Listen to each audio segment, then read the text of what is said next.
болып табылған Идрис Дархан Балғабайұлы қауіпті даулар өткізу қағидаларын бекіту туралы бұйрығына сәйкес жергілікті атқарушы органның өкілі ретінде, яғни төрағасы ретінде өзімді ұсынамын. Хатшы ретінде қатысушылар арасынан ким Лидияны сайласа. Қол көтерулеріңізді сұраймын, қатысушыларыңызға. Жақсы. Ол да бір ауыздан сайланды. Қауіпті дау ашық деп жариялаймын. Тапсырыс беруші Петровская Ижевский филиалы жобаны дайындаған Сырдария Сырарал сараптама жауапкершілігі шектеулі серіктестігі. Бүгінгі жиналысқа жоба қатысты, жоба жетекшілері мен ұйымдардың мамандары және мүдделі органдардың өкілдері Zoom конференциясына қатысуда. Енді кезекте қоғамдық даулардың регламентіне тоқталсақ. Баяндама жасауға 10-15 минут, қосымша сөйлеймін деушілерге 3-5 минут беріледі. Келісеміз бе? Ұсыныс сұрақтарыңыз болса, баяндамашыны тыңдап болғаннан кейін талқылауға көшеміз. Жоба бойынша ұсыныстарыңыз, сұрақтарыңыз, пікірлеріңіз болса, аты-жөндеріңізді атай отырып қойсаңыздар болады. Осы регламентпен келіссеңіздер, қоғамдық дауды күн тәртібі және регламент бір ауыздан бекітіледі. Ендігі кезекті жоба бойынша баяндамашы Оразбаева Ғазизаға сөз кезегін беремін. Сәлеметсіздер ме, қайырлы күн тағы.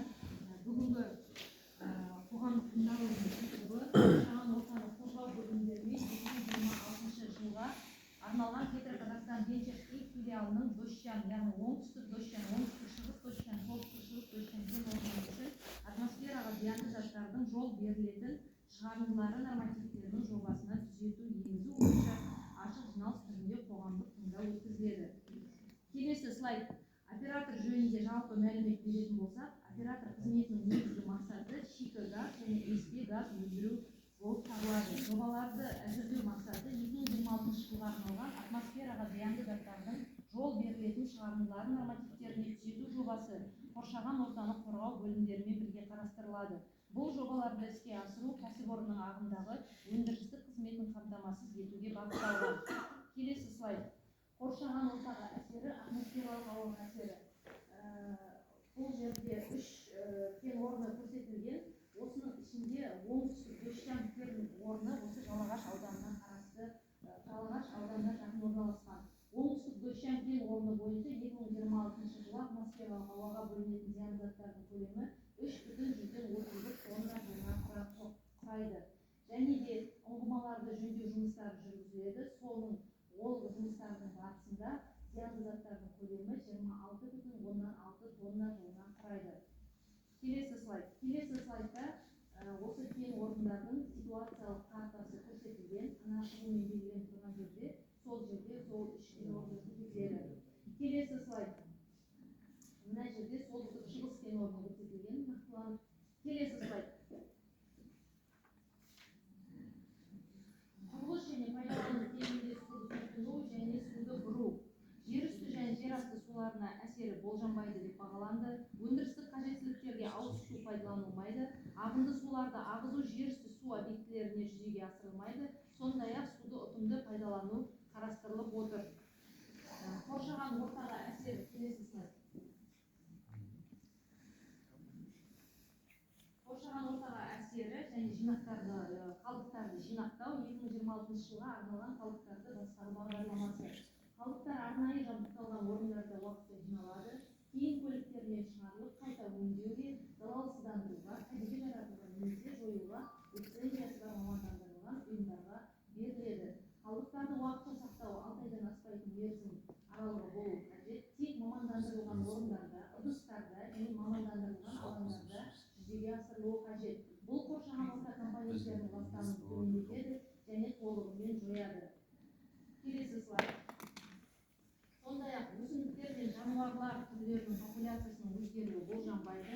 Негізгі көші-қон жолдары жобаланатын объектіден тыс орналасады. Жоспарланған іс-шаралар құстар және жануарлардың көші-қон белсенділігіне әсер етпейді деп болжанды.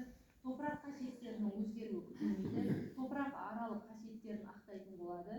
Өсімдіктер мен жануарлар әлемінің өкілдерінің генетикалық қорына әсері жоқ деп бағаланды.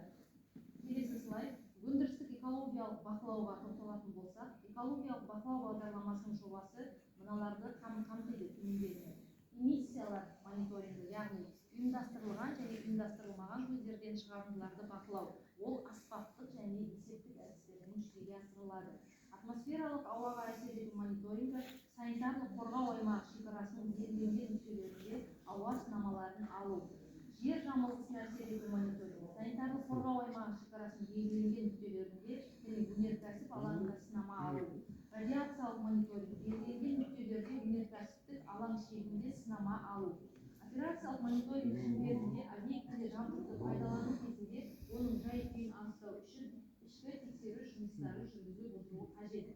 Келесі слайд. Қоршаған ортаны қорғау жөніндегі іс-шараларға тоқталатын болсақ, шығарындыларды азайту шаралары жүргізілуі қажет.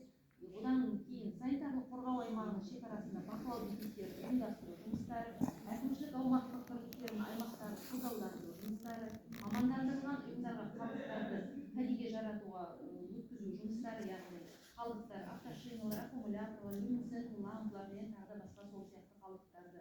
Мұнай өндіру кезіндегі аварияға қарсы іс-шаралар, коррозияның пайда болуын тексеру, мұнай резервуарлары бойынша профилактикалық жұмыстар жүргізу, және де кен орындарының объектілері мен аумақтарын радиологиялық зерттеуден өткізу, сондай-ақ парниктік газдар шығарындыларын үнемдеп отыру болуы.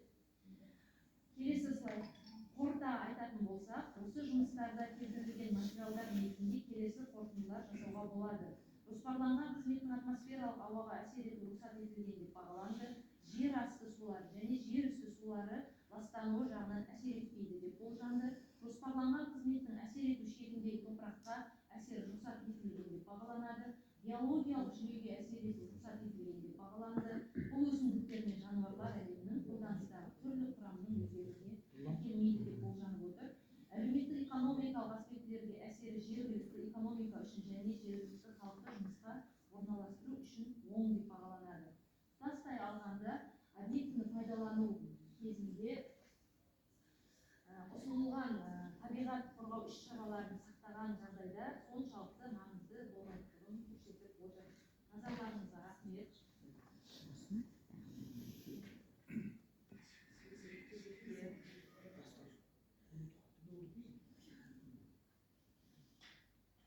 Нұрсұлтан Алмар докладты болдық.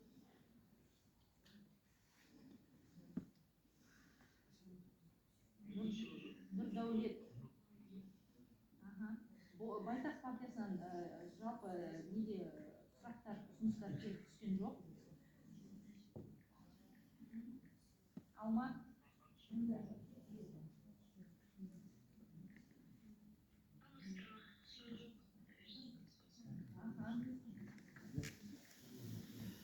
Саламатсыздар ма? Баяндамашқа сұрақ бар ма? Жоқ болса, онда қорытындылар өтті деп қол көтерулер арқылы дауыс берулерді сұраймын. Жақсы. Бұл қорытындылар өтті деп есептейміз. Қорытындылар жабық деп жариялаймын. Қатысқандарыңызға рахмет.